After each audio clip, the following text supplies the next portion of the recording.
Hai semuanya, kenalin nih aku Frisca dari kelas 1010. Sebelumnya aku mau bawain materi tentang rumah sakit. Rumah sakit itu kan ada dua, ada rumah sakit umum, ada juga rumah sakit khusus. Rumah sakit khusus ini memberikan pelayanan terhadap satu jenis bidang atau penyakit tertentu. Kalau rumah sakit umum memberikan pelayanan terhadap semua bidang atau jenis penyakit. Oh nggak sih kalian, ada satu jenis sakit yang nggak bisa diobatin di rumah sakit umum? Betul, sakit hati. Jadi kalau kalian ketemu bakal gini, "Pak, saya sakit hati, Pak."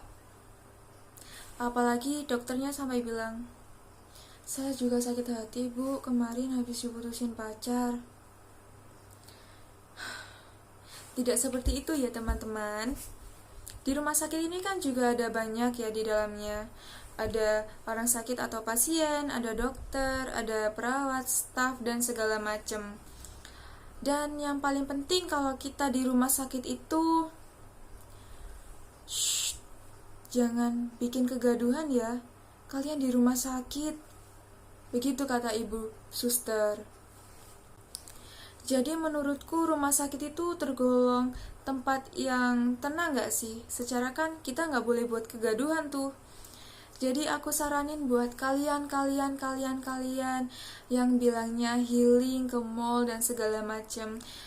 Cobain deh healing di rumah sakit. Siapa tahu kalian bakal menemukan ketenangan di sana. Saking tenangnya di rumah sakit tuh, ada yang sampai rela bikin video konten di rumah sakit kayak, "Lu ngapain bikin video konten di rumah sakit? Kenapa nggak di rumah hantu? Kenapa nggak di rumah kosong aja sekalian?" Oke. Balik lagi seputar rumah sakit. Rumah sakit itu kan ada dokter, ada pasien, ada perawat, ada staf, dan lain sebagainya. Maka dari itu, di rumah sakit itu biasanya jangan keras-keras ya.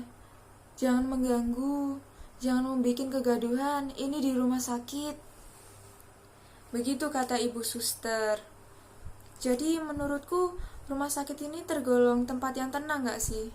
Secara kan kita gak boleh tuh bikin kegaduhan. Maka dari itu, rumah sakit itu termasuk tempat yang tenang gak sih? Jadi gue saranin buat kalian yang selalu bilang healing ke mall, ke segala macem lah pokoknya. Coba rasain healing di rumah sakit dan rasakan ketenangannya. Saking tenangnya di rumah sakit, sampai-sampai ada yang bikin video konten di sana. Kayak, "Lu ngapain bikin video konten di rumah sakit? Kenapa nggak di rumah hantu? Kenapa nggak di rumah kosong aja sekalian?" Di rumah sakit juga, kita itu bisa merasakan perbedaan antara orang kaya dan pejabat dan orang biasa. Orang kaya nih, kalau lewat disenyumin. Kalau orang biasa enggak. Begitu. Sebenarnya enggak boleh gitu ya guys. Semua orang itu kan sama di mata Tuhan, sama-sama manusia. Tapi enggak sama sih kalau di mata hukum. Oke. Balik seputar rumah sakit. Yang lebih gue heranin dari rumah sakit tuh, yang lebih gue heranin dari orang-orang kaya tuh, kalau anaknya pilek dikit habis hujan-hujan, dibawa tuh ke rumah sakit yang paling mewah. Kalau gue mah ya mending minum. Ada juga orang kaya yang bilangnya, "Gue tuh kalau sakit pinginnya ke rumah sakit ini aja, mewah, pelayanannya bagus, makanannya enak." Kalau gue mah bakal jawab gini sih, "Kalau saya ya yang penting gak ngerasain sakit sih mbak." Begitu. Di rumah sakit juga kita itu, kalau kita bahas tentang rumah sakit, pasti nggak akan jauh-jauh dari jarum suntik atau suntikan. Waktu gue masih SD dulu, masih bocil rok merah tuh, masih unyu-unyunya ya kan, gue tuh sama temen-temen paling takut kalau misalnya ada denger tuh suntikan. Gue sama temen-temen langsung lari tuh kesana kesini segala macam. Dan gue juga sadar sekarang tuh nggak hanya anak kecil aja yang takut suntikan, tapi orang dewasa juga. Padahal kan suntikan itu nggak selalunya tentang jarum kan ya. Ada juga suntikan dana bansos 2021. Kebahasnya sampai situ sih kak, takut loh saya. Balik ke topik utama tentang rumah sakit. Di rumah sakit itu pelayanannya luar biasa, patut diacungi 5 jempol.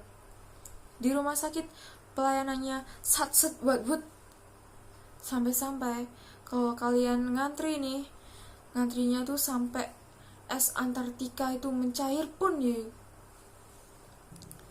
Pelayanan di rumah sakit pun juga sangat memuaskan, patut diacungi 5 jempol. Pelayanan di rumah sakit pun sangat memuaskan, patut diacungi 5 jempol. Saya sampai terkagum-kagum. Sampai ada tuh berita bayi meninggal karena dipaksa lahiran secara normal. Buset dah, ngeri amat ya. Kepalanya bayi itu copot loh. Kayak, itu manusia apa bukan? Palanya bisa dicopot sambung. Tapi tenang, di lain sisi pelayanannya itu sangat cepat dan luar biasa. Satset what. Sampai-sampai kalau kalian nunggu surat kontrol dari dokter atau dari poli di rumah sakit sampai berjam-jam, sampai nunggu es di kutub utara mencair pun belum juga selesai tuh antriannya. Sudah, karena saya orangnya cepat dan tanggap, jadi kita selesaikan video hari ini sampai di sini saja. Terima kasih sudah menonton video saya, dan saya tahu kok video saya ini tidak lucu, maka tidak apa-apa. Baru pertama kali juga seumur hidup sekali ini bikin video stand up comedy. Jadi terima kasih dan semoga besok kita bisa melanjutkan aktivitas secara tenang dan damai. Sekian, wassalamualaikum warahmatullahi wabarakatuh.